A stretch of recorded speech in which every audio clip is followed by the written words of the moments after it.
तो पास हो चुका है, लेकिन कल से आपने ये फोटोज को देखा होगा, इमरान प्रतापगढ़ी अपने हाथ में रिजेक्ट वक्फ बिल बोल के इस तरह का एक प्ले कार्ड लेकर ठहरे हुए थे। लेकिन इमरान प्रतापगढ़ी ने सवाल उठाया या फिर सिर्फ इस तरह का पोस्टर लेकर ठहरे हुए थे? लोगों के दिल में ये सवाल उठ रहा है। कल जो वक्फ का बिल पास हुआ था वो लोकसभा में पास हुआ था और आज बिल को पेश किया गया है राज्यसभा में। और जैसा कि हम सभी जानते हैं, बैरिस्टर असदुद्दीन अवैसी लोकसभा के मेंबर है और किसी भी बिल को अगर लोकसभा में पास करा लिए इसका मतलब ये नहीं है कि वो बिल पास हो गया, उसको राज्यसभा में भी पास कराना रहता। अब सवाल ये उठता है, क्या बीजेपी राज्यसभा में भी ये बिल को पास करवा पाएगी? तो जवाब है हाँ। कल जो लोकसभा में बिल पास हुआ था उसमें 272 मैजिक नंबर होना रहता किसको भी, अगर कोई वहाँ पे प्राइम मिनिस्टर भी बनना चाह रहे, दावा ठोकना चाह रहे या फिर कोई बिल पास करवाना चाह रहे। आप जो एमपी का इलेक्शन में लोग सिलेक्ट करते हैं वो लोकसभा में जाते, उन लोग राज्यसभा के मेंबरों को सिलेक्ट करते और राज्यसभा में 125 से ज्यादा एनडीए के मेंबर्स मौजूद है, जिससे ये बात साफ हो चुकी है कि बीजेपी राज्यसभा के अंदर बिल पास करवा लेगी। और जहां तक इमरान प्रतापगढ़ी की बात है, ये राज्यसभा के मेंबर है ना कि लोकसभा के। और राज्यसभा में आज इमरान प्रतापगढ़ी ने सबको हिलाकर रख दिया है अपनी स्पीच से। लेकिन राज्यसभा के अंदर बीजेपी के एक एमपी ने यह बात भी कह दी है कि तेलंगाना के अंदर 50% जो वक्फ की प्रॉपर्टी है वो तो गवर्नमेंट लैंड को कब्जा करके बना ली गई है। इन्होंने जो बात बोली वो भी सुनिए आप, लेकिन वक्फ का जो प्रोनाउंसिएशन है वो किस तरह से ये कर रहे हैं वो देखिए। पहले पूरे देश में पर्चे बांटे जा रहे हैं और बताया जा रहा है कि ये वक्फ कानून अगर आ गया, कि ये वक्फ कानून अगर आ गया, कि ये वक्फ कानून अगर आ गया तो मस्जिदों पर भाजपा सरकार कब्जा कर लेगी। आखिर क्यों? लेकिन ये लोग भूल गए, नरेंद्र मोदी किसी और मिट्टी के बने हुए हैं। आपके विरोध से वो डरने वाले नहीं थे। उत्तर प्रदेश की 74% वक्फ की संपत्तियां सरकारी जमीन पर कब्जा करके बनी है। तेलंगाना में 50% की संपत्तियां सरकारी जमीन पर कब्जा करके बनी है। पूरा अभयदान इनको मिला था अध्यक्ष महोदय, और उसका फल क्या हुआ? इस तरह की बातें जब चल रही थी तभी इमरान प्रतापगढ़ी का नाम पुकारा गया और इमरान प्रतापगढ़ी ने जो बातें बताई है सभी लोग हिलकर रह चुके हैं। श्री इमरान प्रतापगढ़ी जी। धन्यवाद सभापति महोदय। हम ही को कातिल कहेगी दुनिया, हमारा ही कत्लेआम होगा। हम ही कुएं खोदते फिरेंगे, हम ही पे पानी हराम होगा। सभापति महोदय, सन 1947 में दिल्ली की जामा मस्जिद की तारीखी सीढ़ियों पर खड़े होकर के भारत रत्न मौलाना अबुल कलाम आजाद साहब ने कहा था कि मुसलमानों कहां जा रहे हो, यह है तुम्हारा मुल्क, यहां तुम्हारे आबाओ अजदाद की कब्रें हैं। उस वक्त मौलाना आजाद की ये सदाएं सुन करके लोगों ने अपने सरों की गठरियां उतार करके रख दी थी। आज उसी दिल्ली में मौजूद देश की संसद में एक बिल आया है जो हमसे उसी जामा मस्जिद की सीढ़ियों के सबूत मांगेगा, जो उन्हीं सीढ़ियों के पास अपनी कब्र में सोए हुए मौलाना आजाद को फिर से कब्र से सदा देनी पड़ेगी कि ये जो कब्र है वो मेरी कब्र है, ये किसी सरकार की जागीर नहीं है। सभापति महोदय, मैं जहां खड़ा हूं इसी संसद भवन के सामने सड़क के उस पार अपनी कब्र में सोए हुए भारत के पूर्व राष्ट्रपति फखरुद्दीन अली अहमद की कब्र है। शायद अब उस कब्र से भी सदाएं आए कि ये कब्र मेरी कब्र है, ये सरकार की जागीर नहीं है। सभापति महोदय, मैं वक्फ कानूनों में किए जा रहे संविधान विरोधी बदलावों के खिलाफ बोलने के लिए खड़ा हुआ हूं। संविधान का आर्टिकल 14 हो, 29 हो, 30 हो, चीख चीख कर कहता है कि देश में सब बराबर के हकदार हैं। आर्टिकल 26 कहता है कि सबको अपने अपने मजहबी कामों के लिए मंदिर, मस्जिद, गिरजाघर, गुरुद्वारों का निर्माण करने का हक है और उसका रखरखाव का भी हक है। लेकिन डॉक्टर बाबा साहब अंबेडकर के संविधान को हर दिन कुचलने वाली यह सरकार देश के मुसलमानों से नफरत में इतनी अंधी हो गई है कि खुलेआम देश की संसद में देश सरकार के माइनॉरिटी मिनिस्टर साहब और होम मिनिस्टर साहब झूठ बोलते हैं और देश को गुमराह करते हैं, झूठ शब्द असत्य बोलते हैं। सरकार ने इस बिल का नाम उम्मीद रखा है। मंत्री जी कल से इसे देश के मुसलमानों के लिए नई उम्मीद बता रहे हैं। नहीं मंत्री जी, न तो यह बिल मुसलमानों के लिए नई उम्मीद है और न ही उम्मीद की नई किरण। सभापति महोदय, भाजपा ने पूरे देश में वक्फ के नाम पर कई सारे झूठ फैलाए हैं। आइए आज उनकी सच्चाई पर बात करते हैं। वक्फ ट्रिब्यूनल को ऐसे बताया जाता है जैसे वक्फ ट्रिब्यूनल कोई मजहबी खाप पंचायत हो। सभापति महोदय, जबकि सच्चाई यह है कि वक्फ ट्रिब्यूनल भी तो सरकारी न्यायिक विभाग है जिसमें सरकार द्वारा नियुक्त जज होते हैं। जिसमें प्रशासनिक अधिकारी होते हैं, कहीं ऊपर से थोड़ी आ गए। सभापति महोदय, देश के गृह मंत्री जी ने इसी सदन में कहा कि वक्फ ट्रिब्यूनल के फैसले के खिलाफ कोई कोर्ट नहीं जा सकता, जबकि सच यह है कि वक्फ एक्ट 1995 की धारा 83(9) के तहत हाई कोर्ट वक्फ ट्रिब्यूनल के फैसले की न सिर्फ समीक्षा कर सकता है बल्कि उसे बदल भी सकता है। सच तो यह है कि वक्फ बोर्ड खुद अपनी जमीनों के लिए कई सारी कोर्ट में मुकदमे लड़ रहा है। फिर आई 2014 में भाजपा की सरकार, जो तब से इन जमीनों को हड़पने की साजिश कर रही है। जिस बिल को मुसलमानों के हुकूक की हिफाजत करने वाला बिल बताया जा रहा है, उसी को पेश करने के लिए और उस पर बात करने के लिए लोकसभा में भाजपा सरकार के पास एक भी मुस्लिम सांसद नहीं है। जिस वक्त, मैं लोकसभा कह रहा हूं, सुना करिए, जिस वक्फ बिल को मुस्लिम महिलाओं को हक दिलाने वाला बताया जा रहा है, उसे संसद में पेश करने वाली पार्टी के पास न तो राज्यसभा में, न लोकसभा में, न देश की किसी विधानसभा में एक भी मुस्लिम महिला सदस्य नहीं। कल किरण रिजिजू जी कह रहे थे कि रेलवे की जमीनें देश की जमीनें हैं, डिफेंस की जमीनें देश की जमीनें हैं। हां मंत्री जी, हैं, बिल्कुल हैं।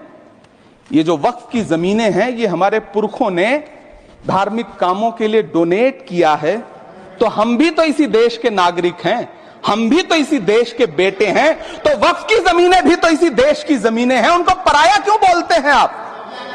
सभापति महोदय, अशफाकुल्लाह खान जब फैजाबाद की जेल में फांसी के फंदे पर झूल रहे थे, तो इसी देश की जमीन के लिए झूल रहे थे ना। सभापति महोदय, अंडमान की जेल में काला पानी की सजा काटकर अपनी जान देने वाले मौलाना फजले हक खैराबादी हो या शेर खान अफरीदी हो, वो भी तो इसी जमीन के लिए अपनी जान दे रहे थे ना। सभापति महोदय, पाकिस्तान के खिलाफ लड़ते हुए अपनी जान देने वाले महावीर चक्र विजेता ब्रिगेडियर उस्मान हो या पाकिस्तान के पैटर्न टैंक उड़ाने वाला परमवीर चक्र विजेता वीर अब्दुल हमीद हो, वो भी तो इसी जमीन के लिए अपनी जान दे रहा था ना। और मंत्री जी, मैं इस सदन में अलल ऐलान ये कहता हूं कि जब भी इस देश की जमीन को लहू की जरूरत होगी, आपसे 2 कदम आगे इमरान खड़ा मिलेगा, ये मैं आपसे यकीन दिलाते हुए कह रहा हूं। सभापति महोदय, मैं सरकार से कहना चाहता हूं, हमसे हमारी इबादत गाहें तो मत छीनिए ना, हमारे घरों पे बुलडोजर तो मत चलाइए ना, हमारी कब्रों में तो हमें सुकून से सोने दीजिए ना। सभापति महोदय, माइनॉरिटी मिनिस्ट्री का बजट कट करके, मुस्लिम बच्चों की स्कॉलरशिप बंद करके अब सरकार कह रही है कि हम वक्फ की आमदनी से गरीब मुसलमानों का भला करेंगे। गुजरात की बेटी बिल्किस के बलात्कारियों की रिहाई के बाद उन्हें माला पहनाने वाली लोगों के नेता ये कह रहे हैं कि यह बिल मुस्लिम महिलाओं को उनका हक दिलाएगा। धन्यवाद मोदी जी, क्या बढ़िया सौगातें मोदी दे रहे हैं आप। पहले हमें गुजराते मोदी दिया, आप सौगातें मोदी दे रहे हैं।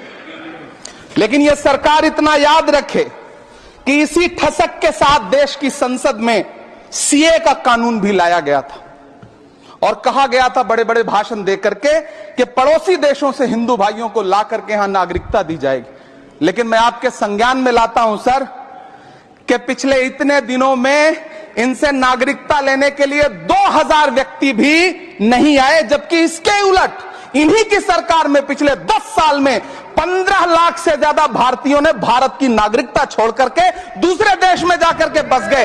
यह हुआ उस कानून का अंजाम। सभापति महोदय, इसी तरह की जिद के साथ किसानों के खिलाफ भी कानून लाए गए थे। जिस तरह आज वक्फ के फायदे गिनाए जा रहे हैं, उसी तरह से किसानों को भी कृषि कानूनों के फायदे गिनाए गए थे। लेकिन अंजाम क्या हुआ? 700 किसानों की शहादत लेने के बाद सरकार को अन्नदाता किसानों के सामने घुटने टेकने पड़े और कृषि कानून वापस लेने पड़े। जिल्ले इलाही, जमहूरियत जो है वो नफरत और ठसक से नहीं चलती है, अकड़ से नहीं चलती है, उसमें सबकी हिस्सेदारी जरूरी है। कल देश के माइनॉरिटी मिनिस्टर ने लोकसभा में खड़े होकर एक शेर सुनाया था कि मुझसे कोई बदगुमान न हो, तो मैं उन्हें एक शेर सुनाना चाहता हूं कि मैं आज जद पे हूं तो इतना खुशगुमान न हो। मैं आज जद पे हूं तो इतना खुशगुमान न हो, चराग सबके बुझेंगे हवा किसी की नहीं। नीतीश कुमार जी हो, चंद्रबाबू नायडू जी हो, चिराग पासवान जी हो, जयंत चौधरी जी हो, देवे गौड़ा जी हो, जीतन राम मांझी जी हो, सबको समझना पड़ेगा कि जब जंगल में आग लगती है तो न वो बरगद बचते हैं जो हवा को आंधी में तब्दील करते हैं, न वो बांस बचते हैं जो आपसी रगड़ से चिंगारी पैदा करते हैं। सभापति महोदय, जब देश को मनमोहन सिंह साहब जैसा काबिल प्रधानमंत्री मिलता है तो देश को आरटीआई जैसा एक्ट मिलता है, सेज जैसा एक्ट मिलता है, मनरेगा जैसा एक्ट मिलता है, लिबरलाइजेशन मिलता है, राइट टू एजुकेशन मिलता है, नेशनल फूड सिक्योरिटी एक्ट मिलता है। लेकिन जब देश को सौगातें मोदी मिलती है तो क्या मिलता है? सीए मिलता है, फॉर्म्स लॉ मिलता है, आर्टिकल 370 मिलता है, इलेक्टोरल बॉन्ड जैसा एक्ट मिलता है और वक्फ अमेंडमेंट एक्ट जैसे बिल देश को मिलते हैं। मुझे तो अपने हमवतन भाइयों से पूछना है कि आपको अपने बच्चों की तरक्की, खुशहाली और नौकरी की दरकार है या फिर मुसलमानों की दान की गई जमीनों को लूटकर धन्ना सेठों को देने की साजिश करने वाले कानून की? सभापति महोदय, यह सरकार रात के 3 बजे तक पूरे देश को जगा करके संसद में अपने ही नागरिकों को नीचा दिखाने के लिए वक्फ बिल ला रही थी, तो उधर रात के 1:30 बजे अमेरिका हम पर 26% टैरिफ लगा रहा था। सरकार की प्राथमिकताएं देश को पता। सभापति महोदय, मैं बहुत भावुक हूं आज, और मुझे अच्छा लगा कि आदरणीय नेता सदन जगत प्रकाश नड्डा जी ने बहुत अच्छी बातें भी की, मन से बातें की। क्योंकि उनके नाम में प्रकाश जुड़ा है तो मैं उनमें हमेशा एक रोशनी की किरण देखता हूं।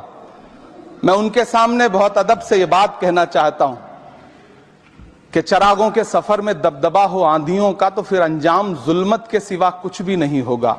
यह दुनिया नफरतों के आखिरी स्टेज पर है, इलाज इसका मोहब्बत के सिवा कुछ भी नहीं होगा। मैं भावुक हूं, मेरी पलकें गीली हैं।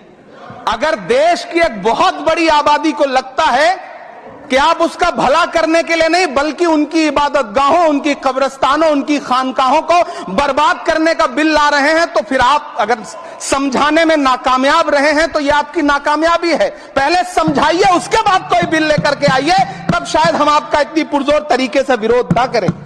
लेकिन सभापति महोदय, मैं अंत में सिर्फ इतना कहना चाहता हूं कि इस बिल में जो भी पॉइंट्स दिए गए हैं, बॉम्सी पोर्टल देख लीजिए, सरकार का झूठ आपको पकड़ में आ जाएगा।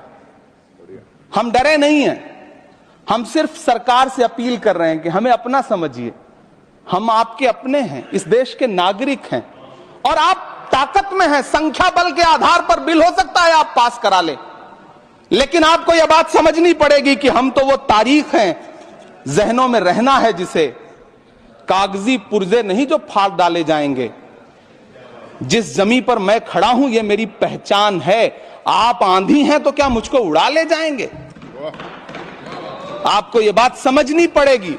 आपको अगर इतना विपक्ष की तरफ से पहले जेपीसी में इतने सारे पॉइंट्स आए और उसके बाद कल से लोकसभा में और राज्यसभा में सुझाव आप सुनने को तैयार नहीं है, लोगों की शंका को दूर करने के बारे में आप बिल्कुल सोच नहीं रहे, बस आप कह रहे हैं यह बिल उम्मीद की नई किरण है। नहीं साहब, इसे भले किरण जी लेके आए हैं लेकिन ये उम्मीद की नहीं बल्कि नाउम्मीदी की किरण है। और इस देश की एक बहुत बड़ी आबादी इस बात से खदशे में है, शक में है कि आप सीधे उनकी जमीनों को लूट करके धन्ना सेठों को बेचना चाहते हैं। मेरी अब भी आपसे अपील है कि इस बिल को वापस लीजिए। यह बिल कहीं से आपके अपने नागरिकों के लिए अच्छा नहीं है। यह बिल सिर्फ इस देश के मुसलमानों को नीचा दिखाने का और अपने एक ऐसे मतदाता वर्ग को खुश करने का बिल है जिनको इस बिल के पास हो जाने से कुछ मिलेगा भी नहीं, लेकिन आप एक नैरेटिव देना चाहते हैं, एक मैसेज देना चाहते हैं।